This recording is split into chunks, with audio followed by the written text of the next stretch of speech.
All right, welcome back. We're going to pick up with equity here for our food environment lecture, and we're going to be talking about its influence and relationship with our food environments.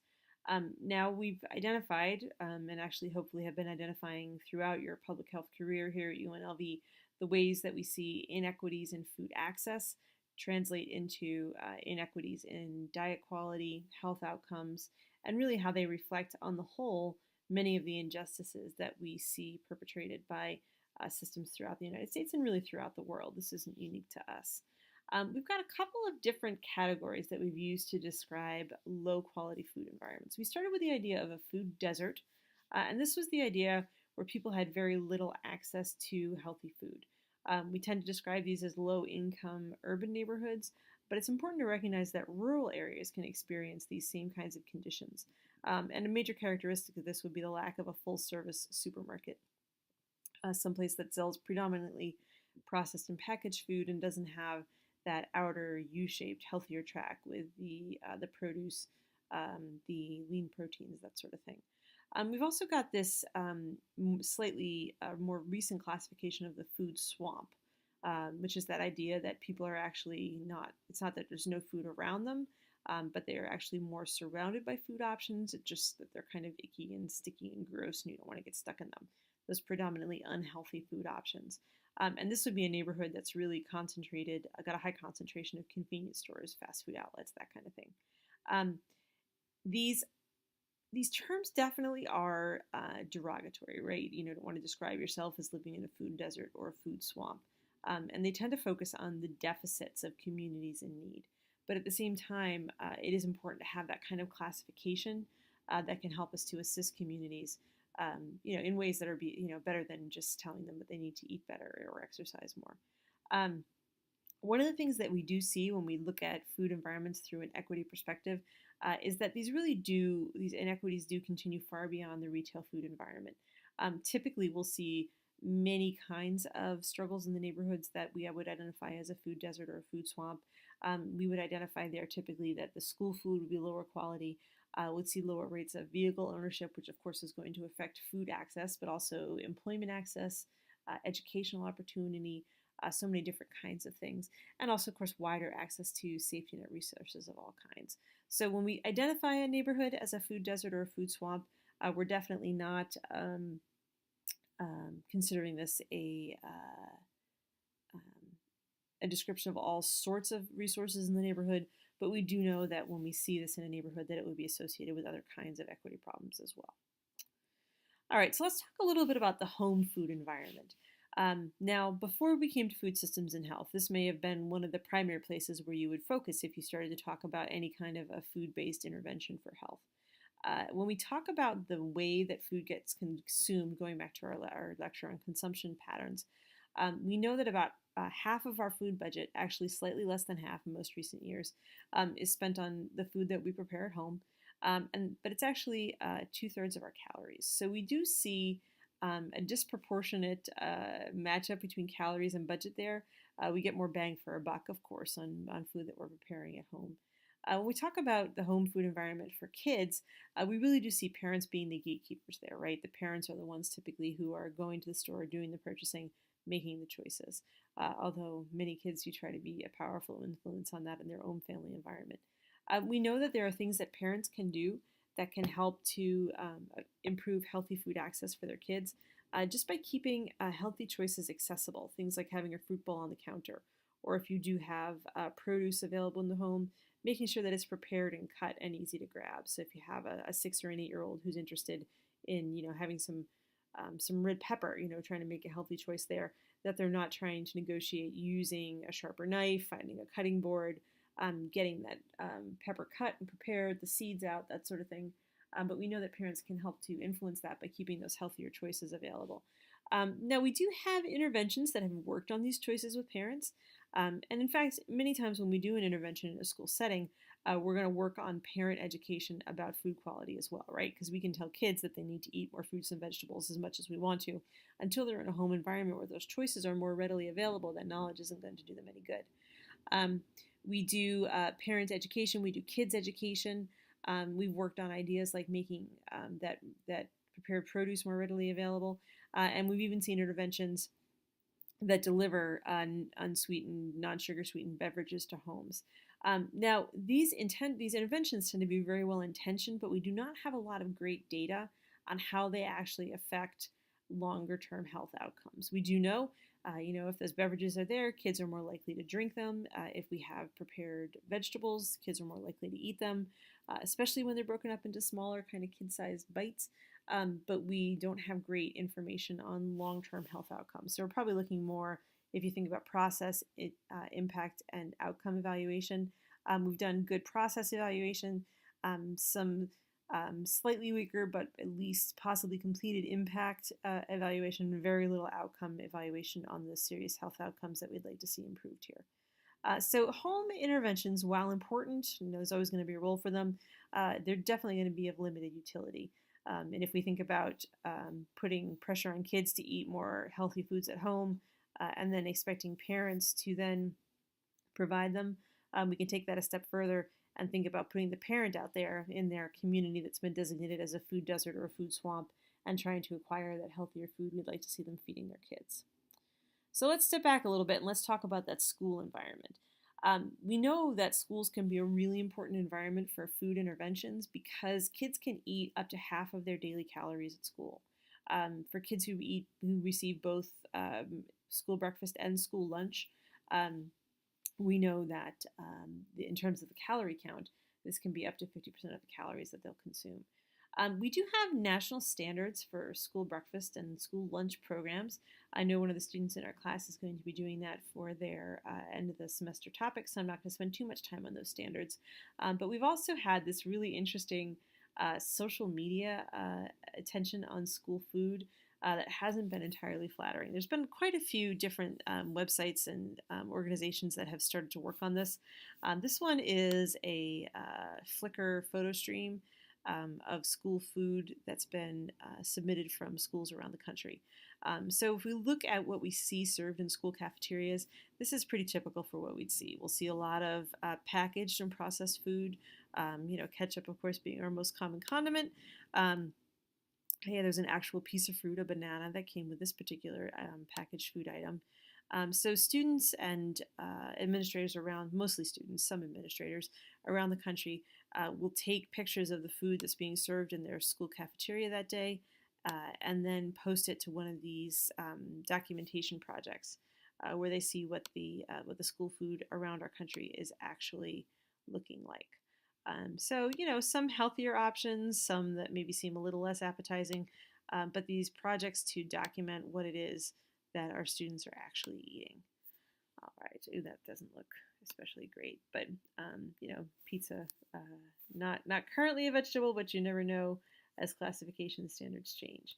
All right, so moving back to our slide here, we do have a couple of important rules when we talk about school food, and one of them is this idea of competitive foods. So we have our national standards for school breakfast and school lunch about nutritional quality, things like maximum sodium levels, that sorts of thing.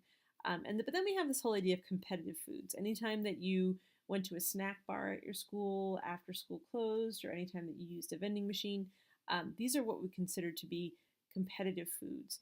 Now, these are not required to meet those same nutrition guidelines by federal standards. When we see kids able to make more choices, when we have those competitive foods available, we see them often turning away from the foods that meet those nutritional standards. And talk about food environment affecting choices. If we don't have those high fat or high sugar snacks available on the school property, then they're just a lot more difficult to consume. So we do talk a lot about interventions in that school setting, but this is this competitive food factor is one that we also have to take into account. Another thing about the school food environment is that schools are not islands. Kids leave school, maybe they walk home, maybe they take a bus home, maybe they walk home with their parents, but we've got that retail food environment around schools, and we can see that the kinds of food retail that tends to be centered around schools can negatively impact diet quality as well. So if we have a very healthy in-school food environment and then kids go out into a neighborhood area with relatively, maybe more of a food swamp feel, we know that can detract from diet quality as well. So if we think about the kinds of interventions that we can implement at schools, we know this is a great place for policy-based interventions. Anytime that you've heard about soda machines being removed from schools, this is a great example of that. Of course, if we allow Gatorade to remain in the school, then what have we really accomplished? But at the same time, this is a great example of how policy can work. We had, of course, Kira come and talk about Green Our Planet and school gardens here in town. Some great examples of how that can work. And then just, again, also this idea that we're exposing um, more kids, more Americans, more citizens to the idea of what it means to grow your own food and be an active participant in how that's created. Of course, one of the great reasons that we're happy to work with schools is because we are catching kids at a formative age when they're still forming their opinions about what foods are good, what foods are bad, establishing habits that could last them a lifetime. And then, of course, they really are a captive audience because most kids do go to school on most days. We have a large population that's kind of forced to deal with us. All right, so if we think about how adults spend their days, this is when we get to worksite interventions. So worksite food systems, food environments rather, this can be anything from a cafeteria in an employer's site that offers that, the food court at a mall. Maybe the food environment at your work site is pretty much vending machines, which makes its own statement right there. And then that same way that we moved out from the schools, we're going to move out from work sites as well to the nearby stores and that kind of thing. Some interesting things that we can do that we can talk about when we talk about work sites. Employer policies. Employers often contribute a large portion of their employees' healthcare dollars. So it is an appropriate role, most people think, for employers to take a more constructive stance about some health issues. We can also see the effective social support here. We hear about lunchtime walking groups at some companies. We can also see social support for healthier eating habits in those environments as well. An interesting way that social norming can work here is the idea of what's our social norm for eating. I know in our department in the School of Community Health Sciences at UNLV, our social norm is definitely eating on your own at your desk. We don't even have a community space where we can share food, do that kind of socializing around food that we like to see as opposed to that kind of automatic eating while you continue to work. So we definitely have ways that worksite policy can improve that as well. We know that when employers take the time to intervene with nutrition programs and health support, that they see return on their investment, right? Lower absenteeism, lower chronic disease rates, lower health insurance costs, and happier employees. Some interventions that we can use in work sites, the idea of point of purchase food labeling, which we'll look at an example of in just a minute. And then also using those kinds of cost barriers and incentives that we've talked about, maybe higher prices for less healthy foods and using those proceeds to subsidize the price of healthier foods.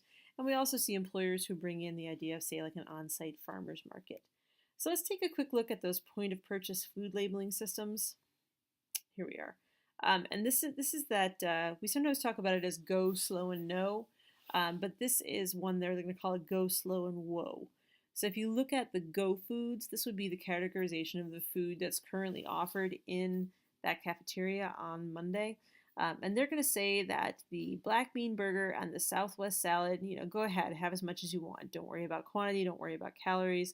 Fresh fruit, lettuce and tomato salad, and their low-fat white milk. So slow foods, we're going to maybe have slightly smaller quantities, be a little more conscious. And this is going to include the tuna sandwich that they're offering, crackers, the chilled peaches. We're going to assume that that's maybe a canned peach as opposed to a fresh fruit, and then their chocolate milk. And then when they look at whoa, this is going to be the hamburger, the cheeseburger, and the fries. And we do know that in environments where these go slow, no, go slow, whoa systems are implemented, that we do actually see changes in food consumption patterns, right? Important to remember that most people under most circumstances really are interested in doing what's best for their health. So let's jump back real quick and we'll take a look at the retail food environments. Of course, this is one that you all dug into pretty carefully when you did your projects. A couple of you did full-service grocery stores or supermarkets. A couple of you did convenience stores. And we know by definition the stores are going to carry very different kinds of products. And of course, as we clean food retail spread, we know that we have the idea of now a gas station as a food retail environment. Food trucks are an increasingly important influence. We see them here on campus all the time.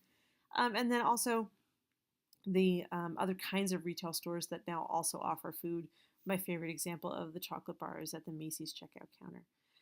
When we look at how food retail is distributed, we know that we see more supermarkets in suburbs, more supermarkets in among higher income populations, and fewer in cities, lower income populations, and places of higher population density as well.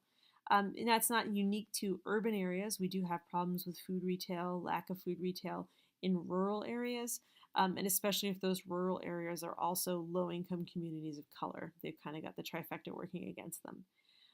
We started out looking at these food retail environments as the ultimate answer to life, the universe, and everything when it came to health disparities.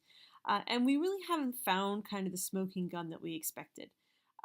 Now, we have found that in some of our early studies, living near a supermarket was associated with healthier diets, greater produce intake, and then some mixed results on obesity rates and diet-related disease.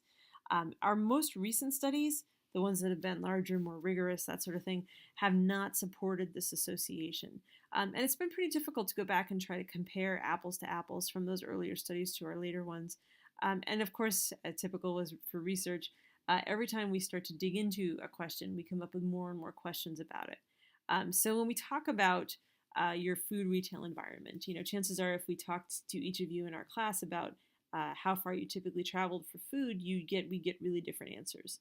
And what does it mean if you have a full service grocery store a mile from your house and you have a car, and a mile from your house and you don't, or 2 miles from your house with good public transportation, 2 miles from your house without.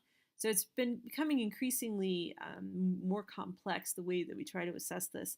And we're thinking that as we fine tune the questions that we're asking, we'll see that relationship between food access and health and chronic disease become more precise. Oh, and just one more point about that. We started out the research in this area looking at the home food retail environment, but it turns out that we have to include occupation here as well. You think about stopping off to the grocery store on your way home from work or campus. That idea of the grocery stores that are available kind of along your path or route are important as well. So the more we dig in, the more questions we have. And hopefully we continue down this path until we reach a point where we've got some good solid conclusions.